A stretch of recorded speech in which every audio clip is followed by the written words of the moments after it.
You are listening to an update from Washington with the Congressman from Alabama's 1st Congressional District, Bradley Byrne. Now from our nation's capital, Congressman Byrne. Well, welcome into this edition of an update from Washington. We're joined once again with Congressman Bradley Byrne. Congressman, today I want to start off by asking you about your service on the House Education and Workforce Committee. Can you kind of talk about what that committee is? Yeah, it's a really important committee, and it covers a number of very important areas. Of course, education is obvious. That's K-12 education policy and higher education policy. But on the workforce side, it includes not just workforce training program, workforce development, but also all the labor and employment laws in America, everything from the Equal Employment Opportunity Commission to the National Labor Relations Board to the Wage and Hour Division of the Department of Labor. And I understand that you recently held an Education and the Workforce Committee field hearing right there in Mobile. So can you talk a little bit about what the field hearing is in general and what this specific hearing focused on? Yeah, I was real pleased and honored that the committee wanted to bring a field hearing to my district.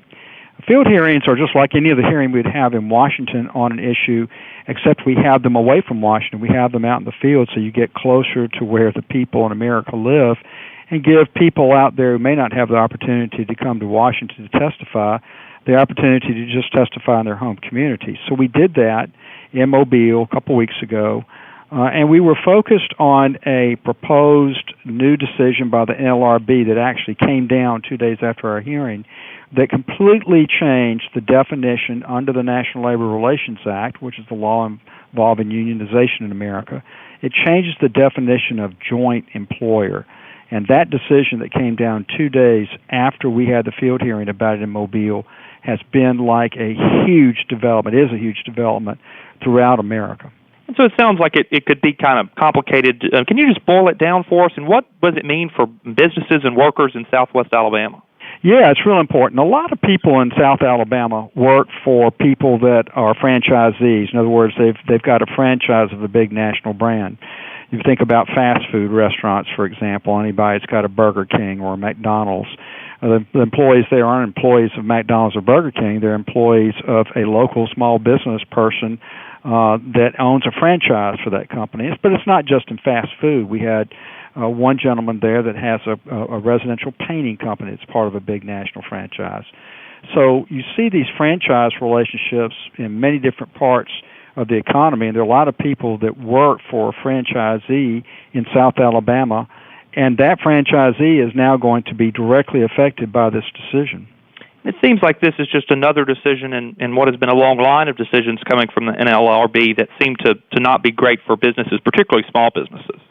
Well, it's not just bad for small businesses, it's bad for the people that work for the small businesses. You know, what's happened in America is that unionization in the private sector is down to something like 4 or 5%. So 90+% of all the workers in the private sector in America work for a company that's not unionized, and the unions are fighting to keep themselves relevant.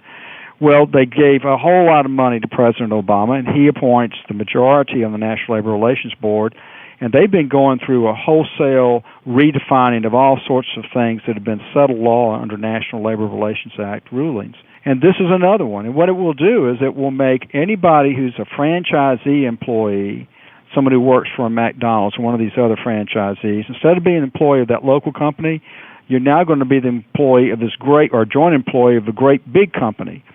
And that might sound good until you realize that all the local control we had over that, all the people that a lot of people in our community go to for jobs, they're not going to be the decision makers anymore. Somebody way far away in a big company that doesn't care about our community and certainly doesn't care about those employees in that local restaurant, they're going to start making the decision. And that's bad for the small businesses that own these franchises, but more importantly, it is really bad for the people that work there, the employees. Well, I think we're out of time, but if you want more information on this issue or any issue, you can log on to the Congressman's website at byrne.house.gov. Thanks for listening. You have been listening to an update from Washington with Congressman Bradley Byrne. Congressman Byrne encourages you to contact him with any comments or questions. You can email him online at byrne.house.gov or find him on Facebook under U.S. Representative Bradley Byrne. Stay tuned to this station next week for another timely report from our nation's capital. This broadcast has been pre-recorded.